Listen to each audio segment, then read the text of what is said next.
Today we are going to start about 5.3 partnership, मतलब type of 3 है ये partnership. Okay, सो हमने पहले पढ़ा HUF, उसके पहले हमने पढ़ा सोल प्रोप्राइटरशिप। ओके, तो अब पार्ट्स ऑफ 3 में आएगा टाइप्स ऑफ बिजनेस फॉर्म में पार्ट 3 है partnership. Okay, as the scope of business and commerce expanded, the limitation of sole proprietorship become clear. Partnership form as a form of business came into existence with an idea to establish business at large scale. Partnerships came to the existence to remove limitations of sole proprietorships like hush capital, essentials, administrative power and risk bearing capacity. Okay, और उसका meaning भी है partnership is such business system in which the ownership of the business remains with more than one person, and in the same way the business is managed by all over by one or more on behalf of all partners. The result of such business are borne by all partners. According to Indian Partnership Act 1932, partnership is relation between such persons who have agreed to share the profit of business which is run by all over by one person on behalf of all. Okay, तो यहाँ पे हम पढ़ेंगे partnership क्या है ना, पहले हम समझेंगे। हमने पहले सोल प्रोप्राइटरशिप के बारे में समझा था, जो अकेला बिजनेस करता है। इसकी यहाँ पे कोई लिमिटेशन देखी थी, है ना। सोल प्रोप्राइटरशिप होता है, अकेला कोई बिजनेस करता है तो उसके पास ज़्यादा पैसे नहीं होते, वो डिसीज़न लेने में घबराएगा। डिसीज़न लेने के लिए एक दूसरे की सलाह लेनी चाहिए, वो सलाह ही नहीं ले पाता है। सोल प्रोप्राइटरशिप में ये सब डिसएडवांटेजेस होते हैं। इन्हीं डिसएडवांटेजेस को दूर करने के लिए, यहाँ पे हटाने के लिए 1932 में according to Indian Partnership Act बना। मतलब इंडियन पार्टनरशिप एक्ट 1932 में बना। यहाँ भी हमारे में पार्टनरशिप को लीगली बनाया गया है ना। पार्टनरशिप को हाँ कहा गया कि ये पार्टनरशिप बिजनेस आप शुरू कर सकते हो। कब से? 1932 से। ओके, पार्टनरशिप मीन क्या है कि दो या उससे ज़्यादा लोग पर्सन से जो बिजनेस स्टार्ट करते हैं उसको बोलते हैं पार्टनरशिप। मतलब जहाँ पे आप प्रॉफिट एंड लॉस बांटते हो ना, तो वो उसको इसमें पार्टनरशिप में आता है। पार्टनरशिप हमेशा एग्रीमेंट के साथ ही तैयार होता है ना। जब या दो से ज़्यादा लोग काम करते हैं तो भरोसे पे काम नहीं करते, एग्रीमेंट बना के ही काम करते हैं। देखो यहाँ पे एग्रीमेंट बनाते हैं, ये पर्सन इतना पैसे लेके आएगा, ये पर्सन इतना पैसा लाएगा। मतलब यहाँ पे सब अनलिमिटेड लायबिलिटी होती है, सब चीज़ों यहाँ पे एग्रीमेंट में लिखी होती है। ओके स्टूडेंट्स, तो वो सारी चीज़ें यहाँ पे इंक्लूड होती है। एग्रीमेंट में यहाँ पे लिखा हुआ होता है कि सब मिलकर आपको ये काम कर रहे हो, तो वो काम करना एक बिजनेस के नज़रिए में, पार्टनरशिप में नज़रिए में पार्टनरशिप कहलाती है। उसकी प्रॉपर डेफिनेशन है क्या?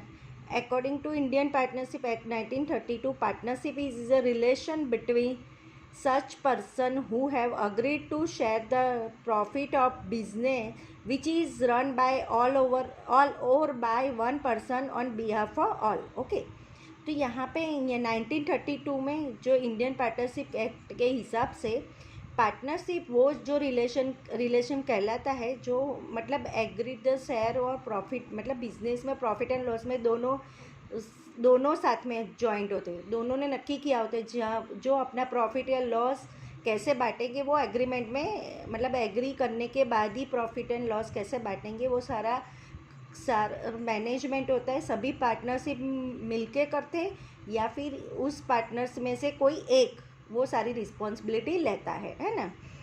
यहाँ पे विच इज़ रन बाय, यहाँ पे जो भी ऑन बिहाफ ऑफ ऑल, मतलब कोई सब मिलकर चलाते या फिर कोई एक पर्सन सबके बिहाफ में एक पर्सन वो रिस्पॉन्सिबिलिटी अथवा वो बिजनेस को अच्छी तरह से चलाता है। ओके, तो ये उसको बोलते हैं पार्टनरशिप। पार्टनरशिप को हमको डिटेल्स में समझना है तो उसके डिटेल्स के लिए हमको कैरेक्टरिस्टिक्स देखना पड़ेगा। ओके, तो पहले है relation by agreement. Partnerships comes into the existence by an agreement. This agreement can be written or oral partnership also comes into existence by understanding created by the actions of partner. It is preferable to have a written agreement. यहाँ पे कोई भी काम करो तो शुरुआत के वक्त में जो किसी से परमिशन लेनी पड़ती थी जब सोल प्रोप्राइटरशिप में, पर यहाँ पे एक एग्रीमेंट पार्टनरशिप में रिटर्न में करना ही ज़रूरी होता है. यहाँ पे तो पहले से ही पार्टनरशिप में पहले से ही एग्रीमेंट करना रेडी होता है ना. यहाँ पे ओरल में कुछ भी नहीं होता. रिटर्न या ओरल कैन भी, मतलब आप एग्रीमेंट करो तो वो ओरली में भी होता है, रिटर्न में भी होता है, पर वो एग्रीमेंट करना पड़ता है. वो साइन करने के बाद ही आप बिज़नेस स्टार्ट कर सकते हो. मतलब एक सब मिलके एक एग्रीमेंट तैयार करते हैं, मतलब हम एक बिज़नेस शुरुआत करते हैं. बिज़नेस उसके रूल्स और रेगुलेशन को फॉलो करते यहाँ पे डिटेल्स भी दी जाती है ना. यहाँ पे एग्रीमेंट कैसे बनाए जाते, उस एग्रीमेंट में सब डिटेल्स, मतलब सारी डिटेल्स लिखी जाती है ना.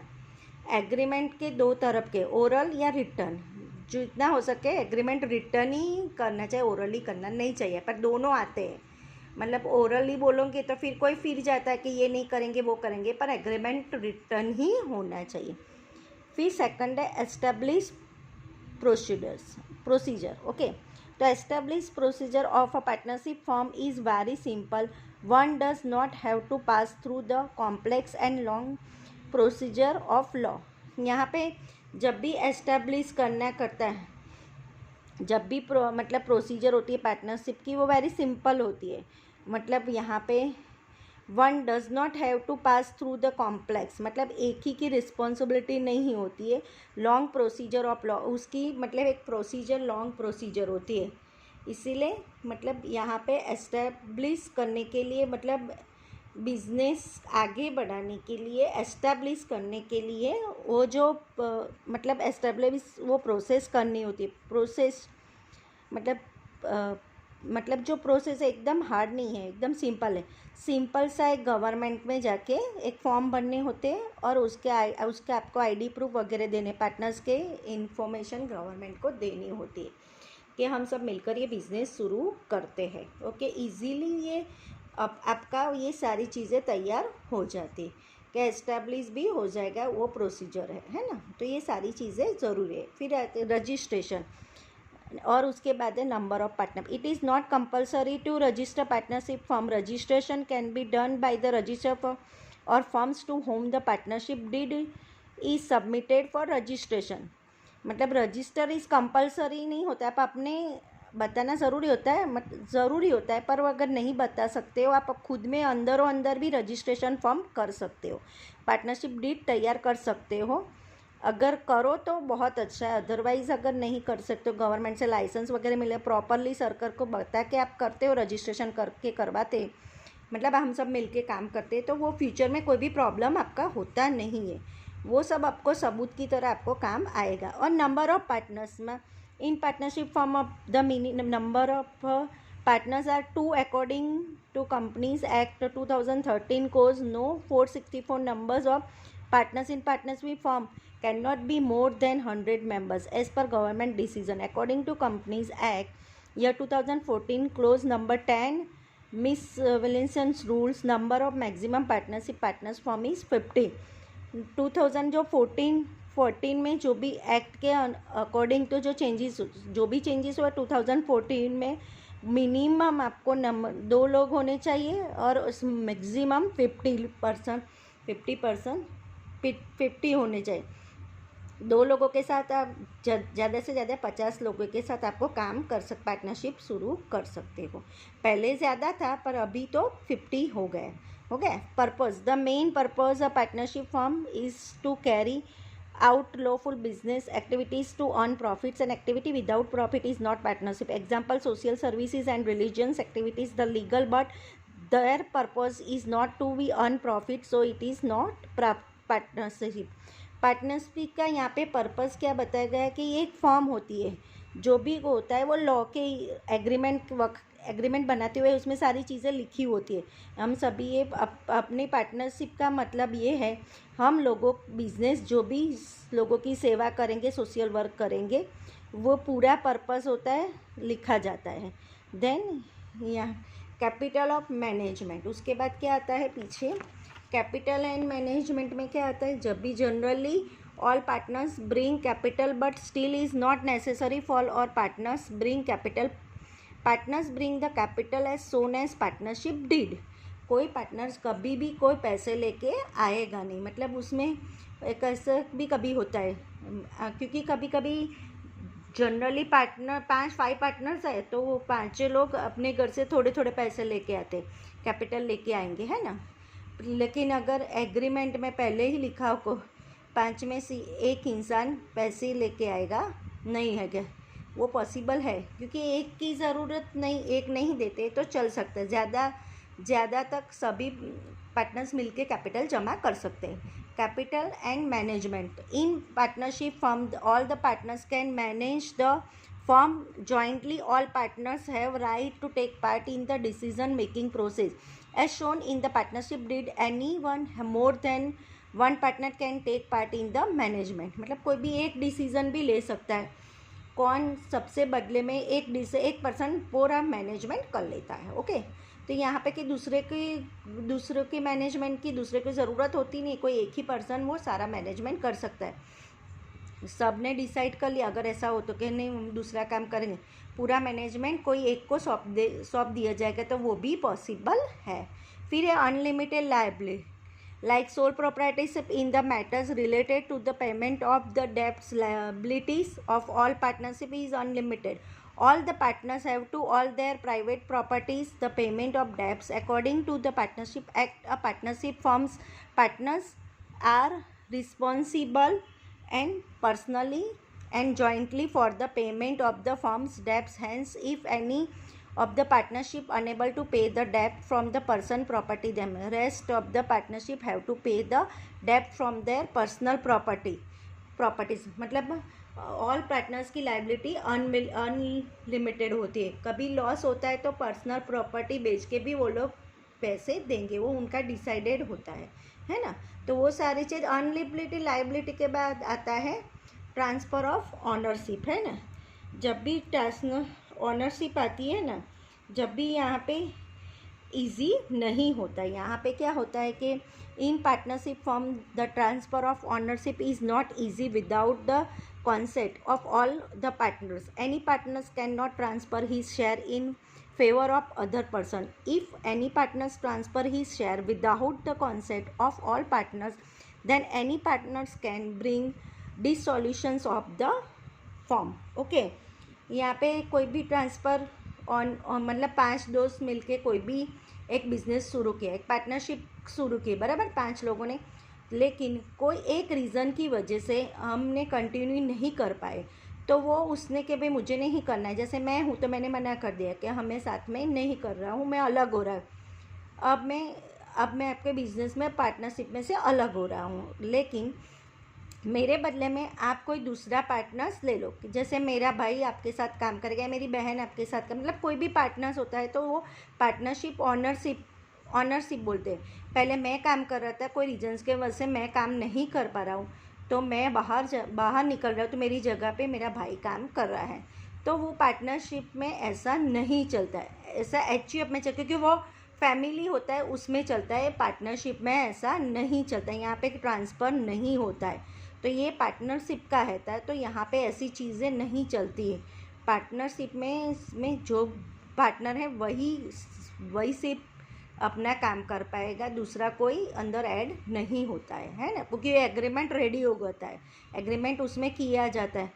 अगर कभी ऐसा होता है तो मुझे निकलना है पार्टनर में से, तो मुझे निकलना है, मेरी जगह पे मेरा भाई काम करेगा, सच में ऐसा करना है तो उसके लिए एडवांस में एग्रीमेंट बनाया था, उसमें एग्रीमेंट में पहले ही लिख देना होता है, निकलना चाहे तो वो निकल सकता है, उसकी जगह पे दूसरा कोई रह सकता है, वो पहले से ही टर्म्स एंड कंडीशन कर देनी पड़ती है, अदरवाइज़ वो ऐड नहीं होता है, इससे ऑनरशिप का ट्रांसफ़र होता है, अदरवाइज़ ये होता नहीं है।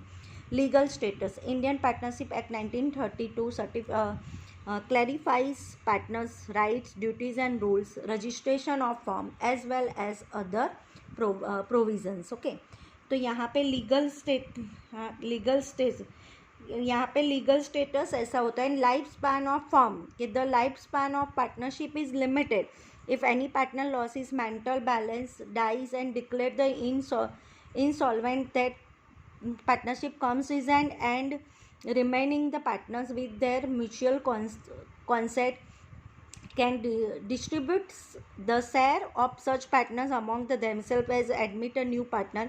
In this way partnership comes to end, but many times partnership firm is not dissolved. Okay, मतलब यहाँ पे 1932 से एक्ट के हिसाब पे एक लीगल सर्टिफिकेट मतलब लीगली क्लैरिफिकेशन करना होता है पार्टनर में।